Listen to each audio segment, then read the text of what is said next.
If a levitation spell actually works, stop immediately. Because if someone starts floating, it might not be because the spell worked. It might be because something answered. This happened when I was 16. There were 5 of us. Me, my friend Tyler, Emma, Brooke, and a girl named Rachel. Rachel was obsessed with witchcraft, nothing serious, at least that's what we thought. She collected old books, talked about rituals, and always seemed to know strange things nobody else did. Most of us assumed she was just trying to seem mysterious. Then one night she offered to show us a real levitation spell. It happened during a sleepover at Brooke's house while her parents were away for the weekend. Around midnight, Rachel gathered us in an upstairs bonus room. The room was mostly empty except for an old couch and a few storage boxes. Emma volunteered to sit in the center of the circle. She thought the whole thing was ridiculous. So did I.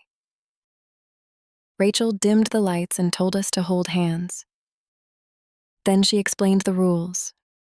Nobody breaks the circle. Nobody lets go. Nobody speaks once the spell begins. And no matter what happens, keep looking at the person in the center. At first, nothing happened. Rachel began repeating a phrase quietly under her breath. The rest of us followed. For several minutes, Emma just sat there smiling. Then her smile disappeared. She looked confused, like she felt something touching her. A second later, her feet lifted off the floor. Only an inch. But they lifted. Everyone stopped chanting. Nobody spoke. Emma stared down at the carpet while her body continued rising. 3 inches. 6 inches. A foot. I remember trying to think of a logical explanation. Hidden wires. A prank. Anything. But there was nothing above her. Nothing attached to her. She was floating. Brooke started crying. Tyler kept whispering, "Oh my God." Over and over. Rachel wasn't smiling anymore. She looked terrified. And that was the moment I knew something was wrong. Because Rachel was supposed to be the expert. Yet she looked more afraid than anyone else in the room. Emma continued rising until she was only inches below the ceiling. Then she screamed. Not from fear, from pain. I looked closer and noticed something I will never forget. Emma's hair wasn't hanging downward. It was being pulled upward, like someone had a fistful of it. I grabbed my phone and turned on the flashlight. The beam hit the ceiling. At first, I couldn't understand what I was looking at. Then it moved. There were hands. Long gray hands pressed flat against the ceiling. Far too many of them. Each one attached to thin arms that disappeared into the darkness above us. The thing stretched across the ceiling like a spider. Its body was almost impossible to see. But I caught a glimpse of its face. White skin. No eyes. A mouth much too large for its head.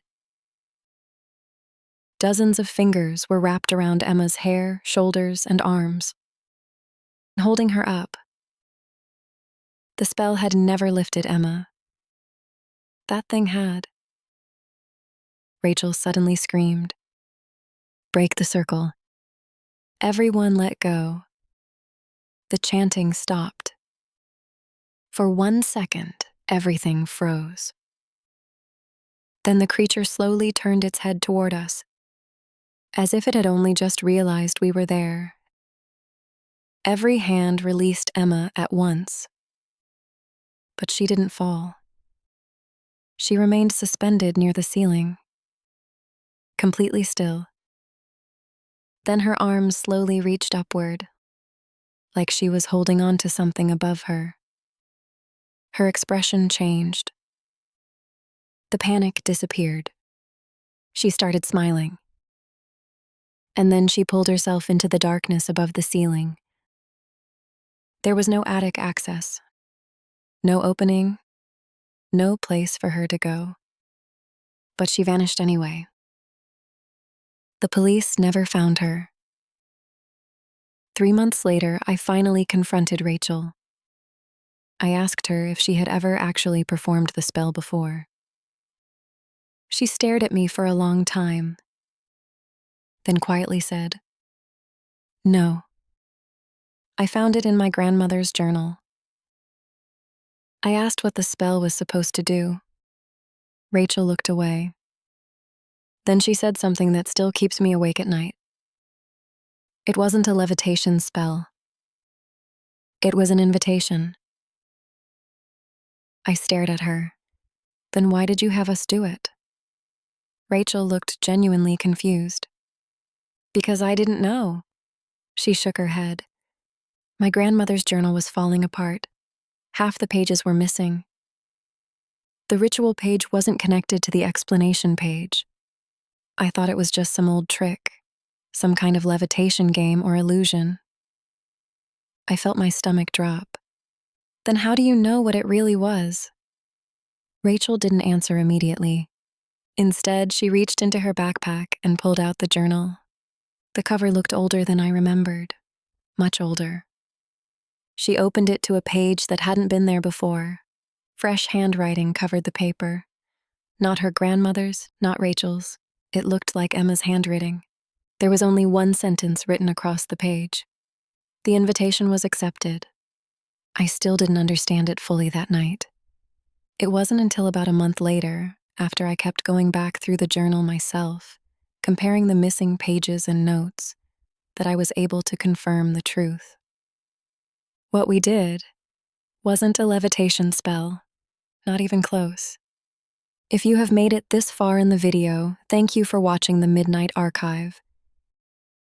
If this story unsettled you, subscribe for more horror stories drawn from legends, folklore, and places that should have stayed forgotten.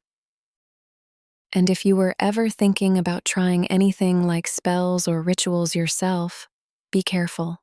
You might not understand what you're letting in until it's too late. You can also find more stories on Spotify under the Midnight Archive. Thank you for listening. Good night, and sleep well.